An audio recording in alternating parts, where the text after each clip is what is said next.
and everybody is caring a lot about the Jade rabbit number 2, and how is that rabbit doing on the moon? Thank you very much for your question. Everybody is paying a lot of attention to China's lunar exploration project due to the rotation of the moon.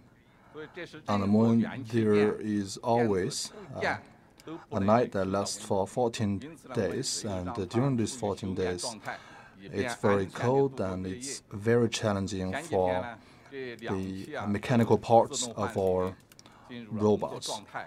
So that's why we set him to sleep, and a couple of days ago we have activated these 2 robots, and they are now in very good situation. And this is the 3rd week on the moon, and we have completed the basic survey about the land geography of the moon. And now U2 number 2 is heading towards the northwest side of the moon, which is an area that is very bumpy. There is also a lot of obstacles on the road, but rest assured that we will guarantee the safety of the robots. And we have accumulated a lot of data over the past few weeks, and we plan to release this data to the whole world. China is making a tremendous amount of progress in its lunar exploration project. In the whole world, there is 120 attempts of lunar exploration. In China, we had only 5 times. We started relatively late, but we started on some very extraordinary heights. We have limited investment, but we have a lot of achievements. Manned space exploration and lunar exploration, they are highly risky scientific projects. And there is 2 lines I want everybody to remember. And success is very important, and we have no way to back off unless we succeed. And it is under those tremendous pressure that we achieved 5 consecutive successes in China's lunar exploration projects. In China, we have already had a history of 6 decades in lunar exploration. We've made a lot of achievements, but compared to those leading countries, there is still a gap. We have to accelerate our pace. And by the end of this year, we plan to launch the Chang'e number 5. We are going to collect some samples from the moon. So this will make China the 3rd country who managed to collect back some samples after the United States and Russia. So this year, we are also going to launch another exploration to another object. And there is no end on our way forward. There is a lot of opportunities and also challenges. So this is a great effort, which requires the hard work of one generation after another. I hope that the young generation can continue to engage in this very important job so that we can endeavor to a brighter future. Now the floor continues for another question, please. Thank you very much. I'm with China Daily, and my question is to Madam Chen Fengfu-Chen. You used to serve as the director of the WHO, and my question is, what are the efforts China has made in recent years in fighting against pandemic diseases, and will there be some international collaboration in this future, in this regard in the future? Thank you very much. This is a very important and very serious question. At present, we are having a globalized era, which means that pandemic diseases also travel very fast. When I was serving as the Director General of the WHO, I called for every partner, every region to prepare themselves against potential diseases. For example, the SARS For example, also H1N1 flu and also the Ebola disease from Africa. All these diseases require the capacity building of each and every region. Each and every region must have a system to better protect themselves. So in this aspect, China is leading the whole world. Why do I say this? Because China, we have two emergent medical teams. And these are among the first batch of approved teams by the WHO. To some extent, this is a recognition from the whole world about their capacity. We have shouldered up responsibilities in the past few years as a global leader. When I was serving at the World Health Organization, we signed a memorandum of the Belt and Road Initiative with China. This memorandum is aimed at enhancing the health cooperation between different countries in the world, and this is the good deed that we have done for the whole world. Thank you very much, Delegate Madam Chen Fengfu-Chun, and thank you to also Mr. Wu Weizhen. May I now invite on stage the second batch of delegates.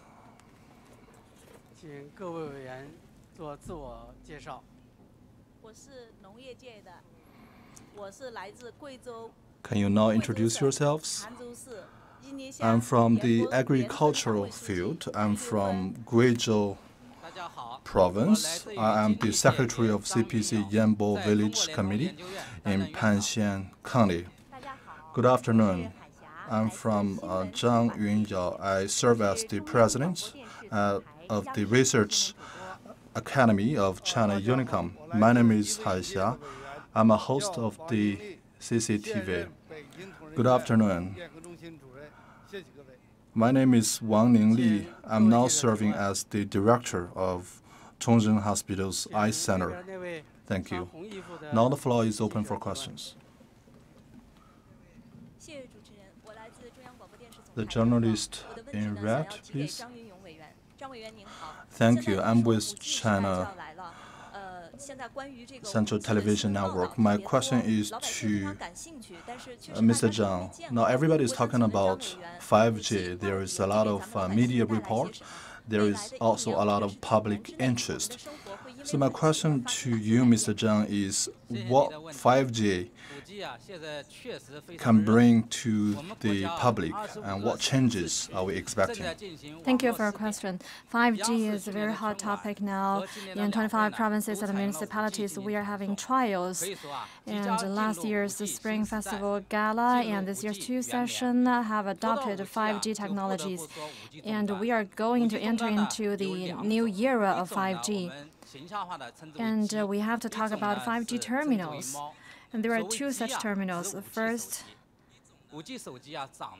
we mention it as the machines. The 5G machines or 5G mobile phones are almost the same as 4G smartphones, but it takes less time for 5G mobile phones to download TV series or movies, and 5G will provide us with information high-speed rail with more convenience, and we can have terminals in all the offices. Let's imagine we have such 5G modems, and we can have different machines that can sense your needs, provide you with coffees, and after your breakfast, make appointment for a drone flight, unmanned flight. In the 5G era, we can also have remote meetings. During the meeting, if there are such emergencies, for example, there are fast deliveries, you can only push a button, and a drone will deliver you your package 5G not only means speed, but also smartness. It will change our society and facilitate China's robust development. And everyone is very concerned, when can we adopt 5G technologies? In the next half of this year, we are going to have 5G mobiles. And by next year, this time, we can enjoy 5G services, and we can have a better life.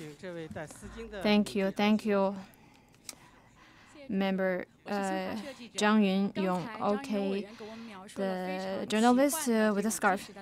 Thank you. I'm from Xinhua News Agency. Just now, Mr. Zhang Yunyong described the future of 5G era life. And I have a question for Ms. Yu Liufen. So what's the internet access like in the remote areas? And since your village has been lifted out of poverty, what difficulties have you encountered? I'm a member of the CPPCC. In the past year, I have collected comments from the villagers, and I have found out that the government attaches great importance to rural revitalization and building beautiful countryside. The national government even has a lot of policies on building toilets, on wastewater treatment, etc.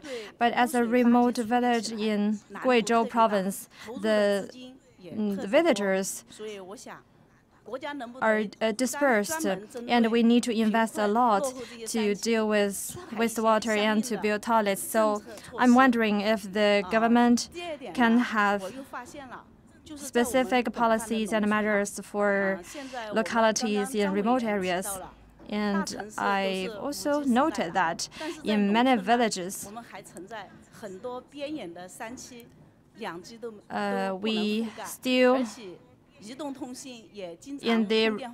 we're still in the 2G era, far behind the era of the urban areas. And we even have difficulties of having very good quality of a phone conversation. Many young people in the cold weather, they're trying to get Wi-Fi access. And many young people want to have a store on the e-commerce platforms to sell the specialty products of their hometowns. Internet access can help make their life better, but due to limited internet access, we couldn't deliver this goal. So my question for Mr. Zhang is that for this phenomena, would you please do us a favor and help resolve this difficulty? In urban areas, we'll have intensive coverage, but please rest assured, Ms. Yu, for rural areas, we'll also have wide coverage to provide basic internet coverage and to ensure basic e-commerce activities. Thank you. Thank you, Mr. Zhang. I think that for all the villagers, they'll be very happy about the news you brought about. And we have two key industries in our village. The villagers no longer need to be migrant workers, and they can be employed in their hometowns. If the wastewater and garbage can be dealt with effectively, then in the summer of Liu Pan Shui, we will also have a very good eco-environment. Thank you. Thank you all. Thank you, Ms. Yu. Any more questions?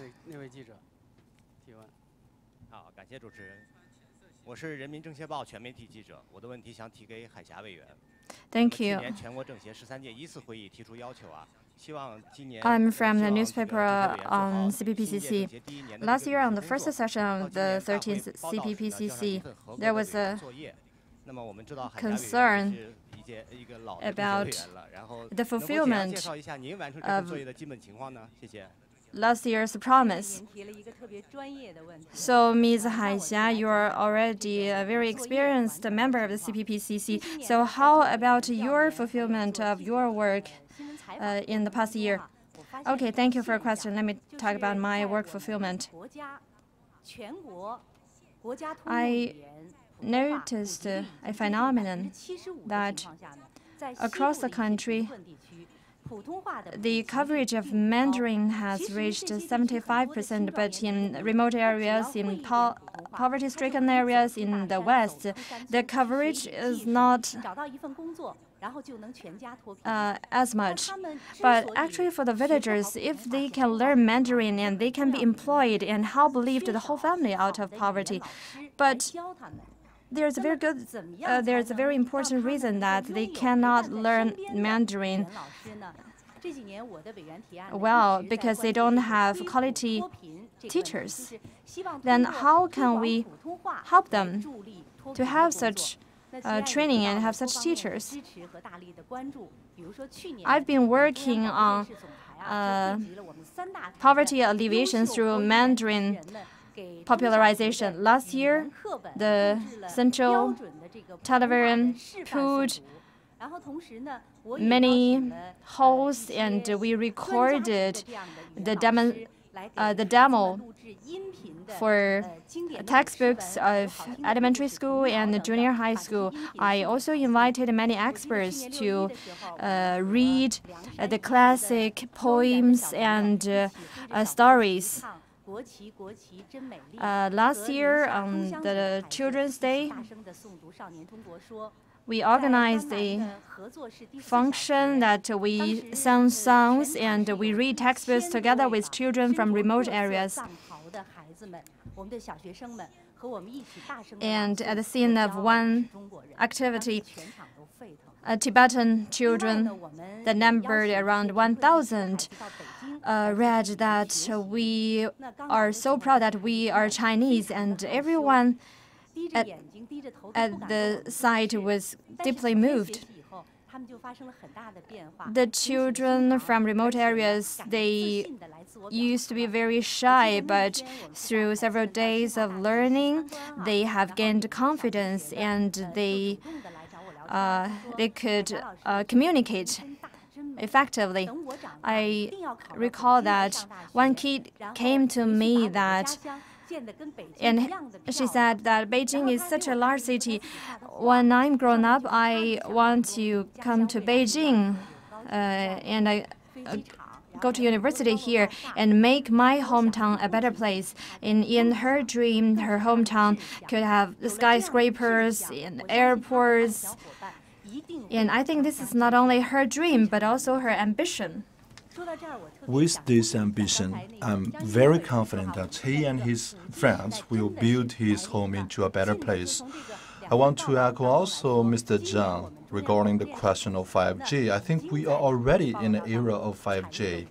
For these two sessions, for example, we already are using 5G in covering and reporting the meetings, and in the future, these new technologies, they are going to further push the China Central Television Network to the whole world, to the global arena, and this will also help us to better popularize Mandarin. And you can imagine in a VR environment, in the future, the hosts on the television, we can bring all the children in the whole country on a morning reading. And although we are separated by millions of miles, thousands of miles, but we can be together, we can sit together, reciting and reading Chinese articles, and we can learn together. I believe that with the Mandarin, with 5G, and all the children from all the ethnic groups can be bundled together closely. I don't know how I have finished my homework. I hope I have satisfied you with my answer. All right, now let's continue. The female journalist in the front row, please. Thank you. I'm with People's Daily's website. My question is to Delegate Mr. Wang. And a lot of the delegates today are wearing glasses, and the eyesight of primary school students, they are decreasing. And what measures do we have to improve people's eye health? Thank you very much. And you yourself, you are also wearing glasses, and if I'm not wrong, I assume that you are wearing the glasses of 400 degrees. And now, if I ask a question, how many of you wear glasses, I think the majority of the crowd will raise their hands. So China is having 3 new features in terms of eye health. The nearsighted people, they are becoming younger, and they are also wearing high degrees of glasses, and there is also a high rate of the population suffering from eye problems and nearsightedness. So nearsightedness has truly become a problem affecting the health of millions of households. We as eye doctors, we have been following this question very carefully. And you may ask me, why am I wearing glasses since I'm a doctor? Well, let me tell you, I had been wearing these glasses before I became a doctor.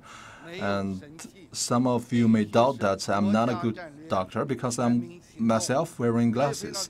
But this is not exactly true. And I think eye health must be listed as a national strategy. And in 2018, which was last year, under the auspices of the CPC Central Committee, 8 ministries have jointly issued a implementing method on improving people's eye health. Well, this guideline calls for national actions. And traditionally, prevention of nearsightedness is only the efforts of a single ministry, but this time this is a joint effort of the whole country. And there is also 2 key words. We will have 1 increase and 1 decrease. We will decrease the students' studying burden, and we are also going to reduce the eye-using burden for the students. And it doesn't make any sense if only 1 school reduces the burden. So that's why the whole society must work closely together, and why we should have this comprehensive management, because currently there is not a single technology that can solve this problem. We have to use a combination of many different technologies. Only when many different departments work closely together can we solve this problem. And I also mentioned 1 increase.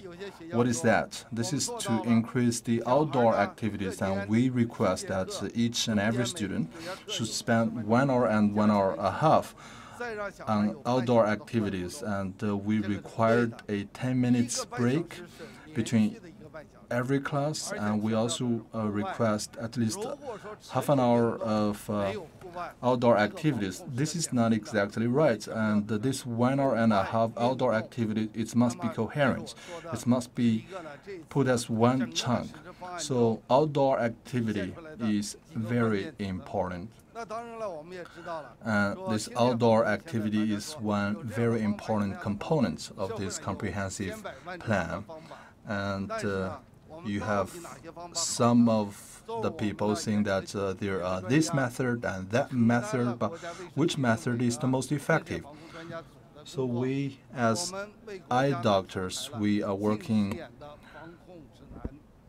with the National Health Committee, and we have formulated the preventive measures against nearsightedness. And if you refer to this guideline, you will find a lot of very useful methods. And to just give you 1 example, eye exercises. Do you think this is useful? Well, let me tell you, if you are doing the eye exercises in a correct way and in a very serious manner, and it will help you reduce the eye exhaustion, and it will reduce the eye burden, and it will promote your eye health. But eye exercise is not sufficient in guaranteeing your eye health, and we have included a lot of elements in our guideline. And so finally, what is the major battlefield in winning this very important battle? It's not just in school, it's not just in home, and our population should focus on the stage of before entering primary schools, and we have already students putting on glasses before entering schools. So nearsightedness in primary school, they may appear that they only turn up in primary school, but they actually were caused before the child entering school. So we have to pay attention to kindergartens, we have to pay attention to primary schools, and also to juvenile stage. And there are a lot of equipments and devices on a society preventing nearsightedness, but quality is very important, and we have to guard against the potential secondary harms from those low-quality equipments and devices. And since eye health has become a national strategy, I'm very confident that we can achieve all those targets. Thank you very much, Mr. Wang, and thank you all to the delegates. May I now invite the third batch of delegates?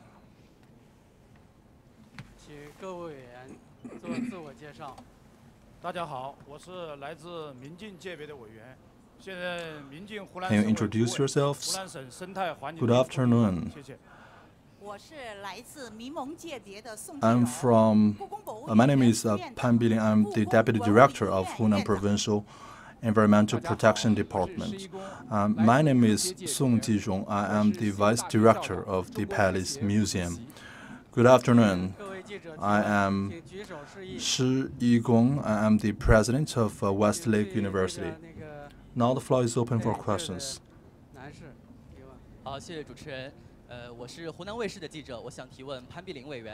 The gentleman with glasses, please. Good afternoon. I'm with Hunan TV. I want to ask Mr. Pan, and the Yangtze River dolphin is considered as the panda in China, and according to some recent reports, that the decreasing trend of the population of dolphin has been contained. Does that mean that we have already made a lot of progress, and what are the future measures to protect the ecological environment in Yangtze River? Thank you very much. Currently, we have like 1,000 cowfishes, and it's even less than pandas. And these fish are very sensitive to the noise in the Yangtze River and the Dongting Lake. And at the worst time, it's had only 72 cowfishes, but right now the figure has picked up to 110. Last year, during a visit to the Yangtze River, we saw a cowfish on the surface of the Yangtze River. But in the past, the picture was totally different. The Yangtze River was seriously ill, and wastewater was discharged into the Yangtze River and lakes. The area of wetlands was decreasing. Dongting Lake in ancient poems was praised a lot, and it used to be 6,000 square kilometers in area, but now it has only 2,000 square kilometers. And we have been upholding the strategy of giving up massive development in the area. And the Ministry of Ecology and the Environment has been spearheading campaigns on wastewater management and environmental improvement and drinking water protection. Last year, we convened the first thematic meeting on river protection, and in Hunan province, they regard the protection of Yangtze River as a priority. And in the river basin, they closed many highly polluting enterprises. Hunan province has also been working on a 3-year plan on 10 priority areas and 9 priority regions. Last year, over 300 CPPCC members visited Dongting Lake. And we can see that authorities at different levels have been attaching great importance to river protection, and the water quality of Yangtze River has been improved. Last year, the quality rate of Yangtze River has reached 87%. The concentration of wastewater in Dongting Lake has also decreased. But last year, we also found some problems despite the progress. And this means that the protection of the Yangtze River is like a marathon. I believe that as long as we uphold the importance of ecology and environmental protection, we'll achieve success in the protection of Yangtze River. And we also need to have green development and eco-friendly industries. I believe that with efforts of everyone, the scenery described in Chairman Mao Zedong's poems will reappear. Thank you. Thank you, Mr. Pan Biling. Any more questions? Okay. This journalist. Thank you. I have a question for Ms. Song. We had just celebrated the Spring Festival, and we know that the Palace Museum has been the hit during this period. You mentioned that you're head of the Cultural Relic Hospital in the Palace Museum. So against such a background, I am wondering what have you been doing for the protection of cultural relics? Thank you. Thank you for mentioning my profession. This year, celebrating Spring Festival in the Palace Museum has been a very successful campaign, and it was very hard to get a ticket. I have to say sorry to everyone that hasn't been able to get a ticket, but we'll continue the exhibition until April 7th. So everyone is most welcome to visit the Palace Museum, and through this exhibition, we have offered the largest number of collections, nearly 1,000. And many of those items were moved out of the warehouse for the first time. And even I didn't see many of them. So for the cultural relics, for the items, first we put them into the cultural relics hospitals. Our experts have done a lot of repairing work and delivered those items to the visitors.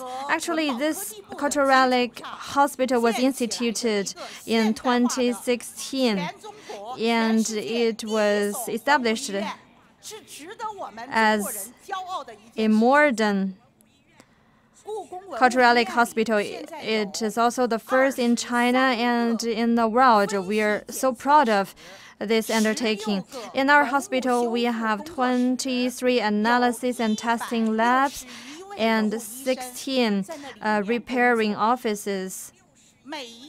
161 cultural relic doctors are working there. Every item placed in the hospital has to be registered, and we use modern equipment to run analysis on their material, on their injury, on their status. And on this basis, we can formulate a protection plan that minimizes human intervention. The experts could have a small surgery or a large surgery on those items. And with protection efforts from the experts, those cultural relics could be delivered to visitors. We all know that the Palace Museum is the largest museum in China, and it has more than 1.8 million sets of items, and we need generations of cultural relic doctors and experts for repairing work. In China, there are more such cultural relics that are left unattended. We need more such cultural relic hospitals and cultural relics doctors. At the beginning of last century, Beijing established Xiehe Hospital, and later in China, many such hospitals were instituted to cure diseases and to treat patients. I think that the cultural relics, hospitals, and doctors will help elongate the tradition and the longevity of cultural relics. But we are faced with a shortage of cultural relics repairing talents. Going forward, the Palace Museum will work with universities in establishing the first college of reparatory work on cultural relics in China. And we need more such cultural relics doctors. I believe that with generations of efforts, China's cultural relics could have better protection. This is our dear wish. Thank you. Thank you, Ms. Song. More questions? Okay, the gentleman in glasses. Thank you, I'm from Guangming Daily. I have a question for Mr. Shi Yigong. So you've been back to China for 10 years and you have been doing first-class research work, and now you are working in the top-class university. By 2035, we have a goal to build a strong country in education. And what do you think are our priorities? Thank you very much to moderator and also to you, the journalist from Guangming Daily. I have been communicating with you over the past 10 years since I came back to China. As you have mentioned, me and my colleagues, we have been working closely together to build the Westlake University, and this is a university established by private capital, and this is also supported by the government, and our target is to become the top-notch university in the whole world. Why? Because the Westlake University is built on the soil of the great Chinese land of education, and it's a result of the social and economic development of China. And over the past 2 to 3 decades, China has been embracing the strategy of rejuvenating the country by education, and in less than 2 years, we have received more than 6,000 applications, and we have recruited hundreds of world-class scientists, and a lot of them are from China. To give you just 2 examples,